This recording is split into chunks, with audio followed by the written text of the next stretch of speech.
നമ്മുടെ കൺസൾട്ടേഷൻ ഡേകളിൽ ചില ഗൗരവമുള്ള കേസുകളൊക്കെ പലപ്പോഴും കൈകാര്യം ചെയ്യേണ്ടതായിട്ട് വരാറുണ്ട്. അതിൽ പെട്ട വളരെ പ്രധാനപ്പെട്ട ഒരു വിഷയമാണ് കഴിഞ്ഞ ദിവസം നമുക്കുണ്ടായൊരു അനുഭവം. അതിൻ്റെ ഒരു അനുഭവം പറയാൻ വേണ്ടിയിട്ടാണ് അവർ യഥാർത്ഥത്തിൽ വരികയും ചെയ്തിട്ടുണ്ടായിരുന്നത്. അവരുടെ കപ്പിൾ ലൈഫിൽ, കുടുംബജീവിതത്തിൽ വലിയൊരു പ്രതിസന്ധി സംഭവിക്കുകയും അവരുമായി ബന്ധപ്പെട്ട് ഒരു കേസ് ഉണ്ടാകുകയും ആ കേസ് കോടതിയിൽ നടന്നുകൊണ്ടിരിക്കുകയാണ്. പക്ഷെ ഒരു നിലക്കും അവരുടെ ദാമ്പത്യ കുടുംബ ജീവിതം മുന്നോട്ട് കൊണ്ടുപോകാൻ കഴിയാത്തൊരു സാഹചര്യം. ഇനി എന്ത് എന്ന ചോദ്യത്തിനെ കുറിച്ച് ആലോചിച്ച് അവർക്ക് മറുപടി പറയാൻ സാധിക്കുന്നില്ല. അവർക്ക് എന്താണ് ചെയ്യേണ്ടത്? ജീവിതമാകെ ശിഥിലമായി, കുടുംബം ശിഥിലമായി, ഇനിയൊരു വഴി അവർക്ക് മുമ്പിലില്ല. അപ്പോൾ മടുത്തു എന്ന രൂപത്തിലേക്കൊക്കെ എത്തി. പിന്നെ അവർ മക്കളെക്കുറിച്ച് ആലോചിച്ച് മാത്രമാണ് അവരുടെ ജീവിതം ഇപ്പോഴിങ്ങനെ പരസ്പര രണ്ട് ധ്രുവങ്ങളിലാണെങ്കിലും മുന്നോട്ട് പോകുന്നത്. ഇത്തരം കേസുകളിലൊക്കെ പലപ്പോഴും നമ്മൾ മനസ്സിലാക്കുന്നൊരു വിഷയം ആ മക്കളുടെ ഭാവിയെക്കുറിച്ച് ആലോചിച്ചിട്ടാണ്. അവർ മറ്റുള്ളവരോട് സംസാരിക്കുമ്പോൾ അവരുടെ മാതാപിതാക്കളെക്കുറിച്ച് ചോദിക്കുമ്പോഴുള്ള വിഷയങ്ങളൊക്കെ. അപ്പോൾ അങ്ങേറ്റ പ്രതിസന്ധിയിലായ ആ കുടുംബം ഇതിനില്ലാഹി തആല, അള്ളാഹുവിൻ്റെ ഇതിന് കൊണ്ട് ഒരൊറ്റ ആയത്തെ നമ്മൾ അവർക്ക് ഓതാൻ വേണ്ടി കൊടുത്തിട്ടുള്ളൂ. സ്ഥിരമായിട്ട് ചൊല്ലണമെന്ന് പറഞ്ഞു, പറയേണ്ട രൂപത്തിൽ പറയണം, ചൊല്ലേണ്ട രൂപത്തിൽ ചെയ്യണമെന്ന് പറഞ്ഞു.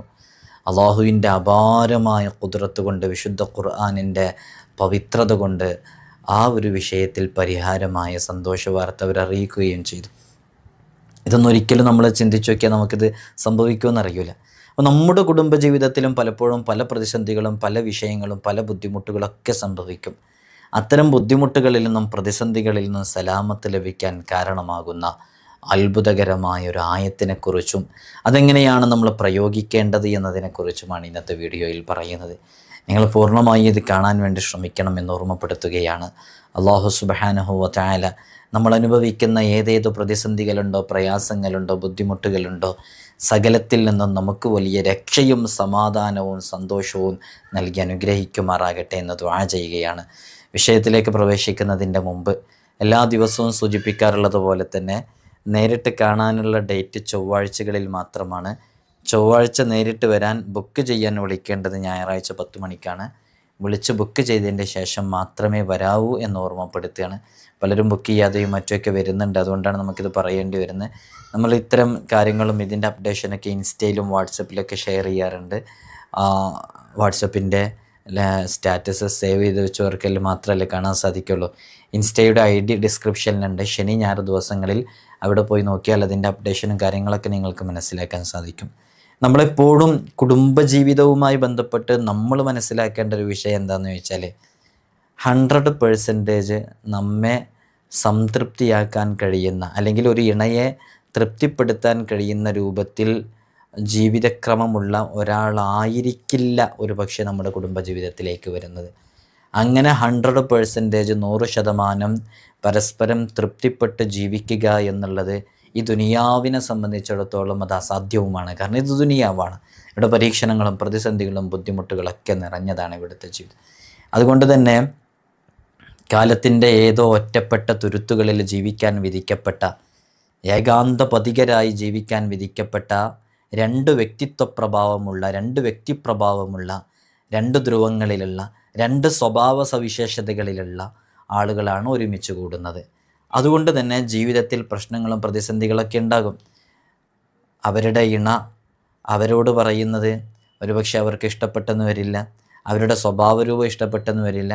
പരസ്പരം അങ്ങോട്ടും ഇങ്ങോട്ടും അത് മനസ്സിലാക്കിയിട്ട് ഇത് ദുനിയാവിലെ ജീവിതമാണ്, ഇങ്ങനെയൊക്കെ തന്നെയാണ് ഇതുണ്ടാകുക എന്ന് മനസ്സിലാക്കിയിട്ട് പരസ്പരം ക്ഷമിച്ചും സഹിച്ചും മുന്നോട്ട് പോകുമ്പോൾ മാത്രമാണ് കുടുംബജീവിതത്തിൽ വിജയം ഉണ്ടാകുള്ളൂ. അല്ലേ? ഞാനീ പറഞ്ഞത് നിങ്ങൾക്ക് മനസ്സിലാകുന്നുണ്ടോ?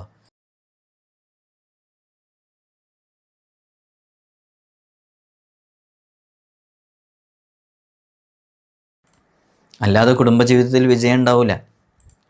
പരസ്പരം ഒരാൾ പറയുന്നതും ചെയ്യുന്നതും ഇഷ്ടപ്പെട്ടുകൊണ്ട് തന്നെ നമുക്ക് മുന്നോട്ട് കൊണ്ടുപോകാൻ കഴിയില്ല. എനിക്കിഷ്ടമുള്ളതേ എൻ്റെ ഇണയിൽ നിന്ന് ഉണ്ടാകുകയുള്ളൂ, സംസാരിക്കുള്ളൂ, ഇടപെടുള്ളൂ, ഒരു പരിധി വരെ അങ്ങനെയൊക്കെ ഉണ്ടാവുള്ളൂ എന്നത് നമുക്ക് മനസ്സിലാക്കാം. ഇനി അതിൻ്റെ ഓപ്പോസിറ്റിലാണ് നമ്മുടെ ഇണയുടെ സ്വഭാവ ദൂഷ്യം. അയാൾ സംസാരിക്കുന്നത് പറ്റുന്നില്ല, അവരുടെ ഇടപെടൽ പറ്റുന്നില്ല, അവർ മറ്റുള്ളവരോട് നന്നായിട്ട് ഇടപെടുന്നു, എന്നോട് ഇങ്ങനെയാണ് ഇടപെടുന്നത്. നമ്മളെ ക്ഷമിക്കുക. അതിനല്ല അല്ലാഹു പ്രതിഫലമൊക്കെ വെച്ചിട്ടുള്ളത്. ഇത് കേൾക്കുന്നവരുടെ കൂട്ടത്തിൽ തന്നെ ഇണയുടെ സ്വഭാവ ദൂഷ്യം കൊണ്ടും ഇടപെടലുകൾ കൊണ്ടും മനസ്സ് വേദനിക്കുന്ന നോവുന്ന എത്രയോ ആളുകളുണ്ട്. ഓരോരുത്തരും സ്വയം മനസ്സിലാക്കേണ്ടത് ഞാൻ കാരണമായിട്ട് ആർക്കും എന്തുണ്ടാകാൻ പാടില്ല, വെറുപ്പുണ്ടാകാൻ പാടില്ല, ഞാൻ കാരണമായിട്ട് ആരും മുഷിയാൻ പാടില്ല എന്ന് ഓരോരുത്തരും സ്വന്തം മനസ്സിലാക്കുകയാണ് വേണ്ടത്. അതിനനുസരിച്ച് നമ്മുടെ ജീവിതത്തെ ക്രമപ്പെടുത്തണം. നമുക്ക് തോറ്റു കൊടുക്കാൻ പറ്റുന്ന ഒരുപാട് സ്ഥലങ്ങളുണ്ട്. അവിടെ തോറ്റു കൊടുക്കലാണ് യഥാർത്ഥത്തിൽ വിജയം. അത്തരം സ്ഥലങ്ങൾ ചിലത് ഇവിടെ പറയാം. അതിലൊന്നാണ് നമ്മുടെ മാതാപിതാക്കളുടെയും ഗുരുനാഥന്മാരുടെയും ഉസ്താദുമാരുടെയൊക്കെ മുമ്പിൽ നമ്മൾ തോൽക്കുന്നതാണ് നമ്മുടെ വിജയം. മനസ്സിലായോ? ഈ പോയിന്റുകൾ നന്നായിട്ട് മനസ്സിലാക്കണം. നമ്മുടെ മാതാപിതാക്കളുടെയും നമ്മുടെ ഉസ്താദുമാരുടെയൊക്കെ മുമ്പിൽ നമ്മൾ തോൽക്കുമ്പോഴാണ് നമ്മൾ വിജയിക്കുന്നത്. അതൊരു പോയിൻ്റാണ്. രണ്ടാമത്തത് നമ്മുടെ ഇണയുടെ മുമ്പിൽ അതൊക്കെ നമ്മൾ തോറ്റെടുക്കേണ്ട ചില സന്ദർഭങ്ങളുണ്ട്. അതേപോലെ നമ്മൾ പിതൃതുല്യരായി കാണുന്നവർ, ജ്യേഷ്ഠതുല്യരായി കാണുന്നവർ, നമ്മുടെ ഭാഗത്താണ് ന്യായമെങ്കിലും പലപ്പോഴും തോറ്റുകൊടുക്കേണ്ട സ്ഥലങ്ങളാണിത്. അവരുടെ മുമ്പിൽ ജയിക്കുന്നതാണ് യഥാർത്ഥത്തിൽ നമ്മുടെയൊക്കെ ജീവിതത്തിലെ ഏറ്റവും വലിയ പരാജയമായിട്ട് സംഭവിക്കുക. ഈ ഒരു ബേസിക്കലായിട്ടുള്ളൊരു തത്വം നിങ്ങൾ മനസ്സിലാക്കുകയാണെന്നുണ്ടെങ്കിൽ ഇത്തരം വിഷയങ്ങളിൽ നിന്നൊക്കെ നമുക്ക് വലിയ സലാമത്ത് ലഭിക്കും. അപ്പോൾ ഈ വിഷയം അടിസ്ഥാനപരമായിട്ട് മനസ്സിലാക്കുക. നമ്മുടെ ഇണയുടെ, നമ്മുടെ ഭാര്യയുടെ മുമ്പിൽ, നമ്മുടെ ഭർത്താവിൻ്റെ മുമ്പിൽ, നമ്മുടെ ഉമ്മയുടെ മുമ്പിൽ, നമ്മുടെ ഉപ്പയുടെ മുമ്പിൽ, നമ്മുടെ ഉസ്താദുമാരുടെ മുമ്പിൽ, നമ്മുടെ ജ്യേഷ്ഠന്മാരുടെ മുമ്പിൽ, അല്ലെങ്കിൽ നാമുമായി ബന്ധപ്പെട്ട അഭേദ്യമായ റിലേഷൻഷിപ്പ് ഉള്ളവരുടെയൊക്കെ മുമ്പിൽ നമ്മൾ തോറ്റുകൊടുക്കുന്നതാണ് നമ്മുടെ വിജയം. അപ്പോൾ ആ രൂപത്തിൽ നമ്മുടെ ജീവിതത്തെ ക്രമപ്പെടുത്താൻ വേണ്ടി ശ്രമിക്കാം. അല്ലെങ്കിൽ എല്ലായ്പ്പോഴും വിജയിക്കുക എന്നുള്ളതൊരു വിജയമല്ല. ഇടയ്ക്കൊക്കെ നമ്മൾ പരാജയപ്പെട്ട് കൊടുക്കണം. അപ്പോഴാണ് നമുക്കൊക്കെ വിജയിക്കാനും സാധ്യമാകുക. അള്ളാഹു നമുക്ക് നമ്മുടെ ജീവിതത്തെ ക്രമപ്പെടുത്താനുള്ള തൗഫീഖ് നൽകട്ടെ.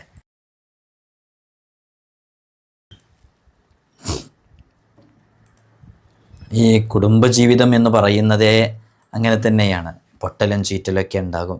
നമ്മൾ നേരത്തെ ഇതിൻ്റെ തുടക്കത്തിൽ പറഞ്ഞല്ലോ, പരസ്പരം രണ്ട് സ്വഭാവ സംസ്കാരങ്ങളിൽ നിന്ന് വന്നവരാണ് ഒരുമിച്ച് കൂടുന്നത്. അതുകൊണ്ട് തന്നെ പ്രശ്നങ്ങൾ എപ്പോഴും ഉണ്ടാകും. അത് ക്ഷമിക്കുക, സഹിക്കുക, മുന്നോട്ട് പോകുക.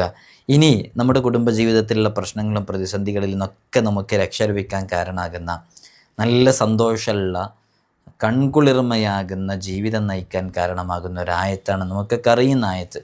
റബ്ബന ഹബ് ലനാ മിൻ അസ്വാജിന വദുർരിയാതിന ഖുർറത അഅ്യുനിൻ വജഅൽനാ ലിൽ മുത്തഖീന ഇമാമ.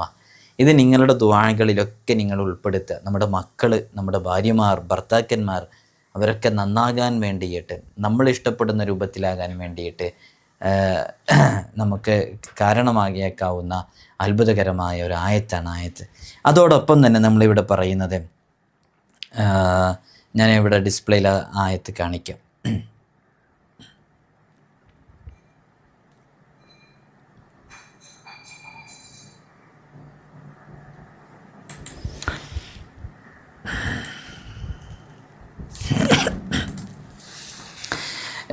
സൂറത്തുൽ ഹുജറാത്തിലെ 10ാമത്തെ ആയത്ത്. ഏതാണ് ആയത്ത് എന്നറിയോ? ഇന്നമൽ മുഅ്മിനൂന ഇഖ്വ ഫഅസ്ലിഹു ബൈന അഖവൈക്കും വത്തഖുല്ലാഹ ലഅല്ലക്കും തുർഹമൂൻ. ഇന്നമൽ മുഅ്മിനൂന ഇഖ്വത്തുൻ ഫഅസ്ലിഹു ബൈന അഖവൈക്കും വത്തഖുല്ലാഹ ലഅല്ലക്കും തുർഹമൂൻ. വളരെ സവിശേഷമേറിയ ആയത്താണ് സൂറത്തുൽ ഹുജറാത്തിലെ 10ാമത്തെ ആയത്ത്. ഈ ആയത്ത് 70 തവണ എഴുതുക. അത് എഴുതിയിട്ട് അത് ഒരു പാത്രത്തിലെ വെള്ളം കൊണ്ട് മായ്ച്ചിട്ട് ആ വെള്ളം കുളിക്കുന്ന വെള്ളത്തിലേക്ക് ആഡ് ചെയ്തിട്ട് അതുകൊണ്ട് കുളിക്കുന്നത് ആ കുടുംബജീവിതത്തിൽ വലിയ ബറക്കത്ത് ലഭിക്കാനും സന്തോഷമുള്ള നല്ല ഖൈറായ ദാമ്പത്യ ജീവിതം, കൗടുംബിക ജീവിതം നയിക്കാനും കാരണമാകുന്ന വളരെ സവിശേഷമേറിയ ഒരു ആയത്താണ്. അള്ളാഹു നമുക്ക് തൗഫീഖ് നൽകി അനുഗ്രഹിക്കുമാറാകട്ടെ. അതേപോലെ തന്നെ സൂറത്തുൻ നിസ, അത് എഴുതിയിട്ട് വെള്ളം കൊണ്ട് മായ്ച്ച് അത് ഭക്ഷണത്തിൽ ചേർത്ത് കുടുംബത്തിലുള്ള എല്ലാവരും കൂടെ കുടിച്ചാൽ അവിടെ കുടുംബ കലഹങ്ങൾ ഉണ്ടാകില്ല, അവിടെ ശിഥിലമാകുന്ന സാഹചര്യത്തിലേക്ക് എത്തൂല, ആ കുടുംബത്തിലുള്ള, അത് കുടിച്ച ആ കുടുംബങ്ങളിലുള്ളവരുടെയൊക്കെ ജീവിതത്തിൽ ഐക്യമുണ്ടാകും എന്നുള്ളതാണ്. ഇതൊക്കെ വിശുദ്ധ ഖുർആനിൻ്റെ ആയത്തുകളാണ് കേട്ടോ. നമ്മളിവിടെ വരുമ്പോൾ പലപ്പോഴും അറിയാം, നമ്മളിവിടെ എന്തെങ്കിലും ഒരു പ്രത്യേകമായ രൂപത്തിലുള്ള നിഗൂഢമായ സാഹചര്യങ്ങളൊന്നുമില്ല. ഇവിടെ ഒരു 5-6 മിനിറ്റ്, ഏറിപ്പോയി ഒരു 10 മിനിറ്റൊക്കെ ഇവിടെ ഒരാൾക്ക് അവസരം ഉണ്ടാവുള്ളൂ. കുറേ ആളുകൾ ഉണ്ടാകുമ്പോൾ നമുക്ക് അങ്ങനെ കഴിയുള്ളൂ. നമുക്ക് ടൈമിന് ഇങ്ങനെ ഓരോരുത്തർക്ക് 10 മിനിറ്റ് ഗ്യാപ്പ് ഇട്ട് ഇങ്ങനെ കൊടുത്തായതുകൊണ്ട് നമുക്ക് ഒരാൾക്ക് ഇങ്ങനെ ഒരു 5 മിനിറ്റ് 6 മിനിറ്റൊക്കെ സമയം ഉണ്ടാവുള്ളൂ. അപ്പോൾ അതുകൊണ്ട് മാത്രമല്ല നമ്മളിവിടെ കാര്യമായിട്ട് ഇങ്ങനെ വേറെ പല സ്ഥലങ്ങളിലൊക്കെ കാണുന്നത് പോലെ തകിടിൽ എന്തെങ്കിലും എഴുതലോ, അല്ലെങ്കിൽ കോഴിമുട്ടയിൽ എഴുതി കൊടുക്കലോ, അല്ലെങ്കിൽ എന്തെങ്കിലുമൊക്കെ പലകയിൽ എന്തെങ്കിലുമൊക്കെ ചെയ്തിട്ട് ഇങ്ങനെയുള്ള സംഭവങ്ങളൊന്നും ഇവിടെ ഇല്ല. ഇവിടെ വിശുദ്ധ ഖുർആനിൻ്റെ ആയത്തുകൾ ഇതുപോലെ നിങ്ങളുടെ പ്രശ്നം പറയുമ്പോൾ അതുമായി റിലേറ്റഡ് ആയിട്ടുള്ള ആയത്തുകൾ പറയും.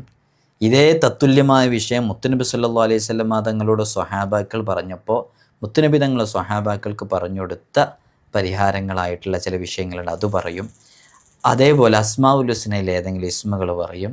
ജൽജലൂത്തുമായി ബന്ധപ്പെട്ട ഏതെങ്കിലും ബെയ്ത്തുകൾ വിഷയങ്ങളുമായി ബന്ധപ്പെട്ടത് പറയും. മഹാന്മാരുടെ മുജറബാത്തിൻ്റെ ഗ്രന്ഥങ്ങളിൽ നിന്നൊക്കെ മനസ്സിലാക്കിയ ചില അനുഭവമുള്ള അമലുകളുണ്ട്, അത് പറയും. അതുകൊണ്ട് തന്നെ എത്രയോ ആളുകൾക്ക് അത്ഭുതങ്ങൾ സംഭവിക്കും. നമ്മുടെ മഹത്വം കൊണ്ടോ പവർ കൊണ്ടോ അല്ല, നമ്മളീ പറയുന്നത് അവരോട് ചൊല്ലാൻ വേണ്ടിയിട്ടാണ്. സുബഹി 40 ദിവസം സുബഹി നിസ്കാരം കഴിഞ്ഞ് ഇത് ചൊല്ലുമെന്ന് പറയുമ്പോൾ അവർ 40 ദിവസം സുബഹി നിസ്കാരം കഴിഞ്ഞത് ചൊല്ലുമ്പോൾ യഥാർത്ഥത്തിൽ അള്ളാഹുവിൻ്റെ ഒരു നോട്ടം അവരിലേക്ക് ഉണ്ടാകും. അതാണ് അതിൻ്റെ കാരണം. അള്ളാഹു തൗഫീഖ് നൽകി അനുഗ്രഹിക്കുമാറാകട്ടെ. ഈ ആയത്ത് നമ്മുടെ കുടുംബജീവിതത്തിൽ ഐക്യമുണ്ടാകാനും കുടുംബജീവിതത്തിൽ സന്തോഷമുണ്ടാകാനൊക്കെ കാരണമാകുന്ന അത്ഭുതകരമായ ആയത്താണ്. അള്ളാഹു നമുക്ക് തൗഫീഖ് നൽകട്ടെ, ജീവിതത്തിൽ പകർത്തുക. അസ്സലാമു അലൈക്കും വറഹ്മത്തുള്ളാഹി വബറകാതുഹു.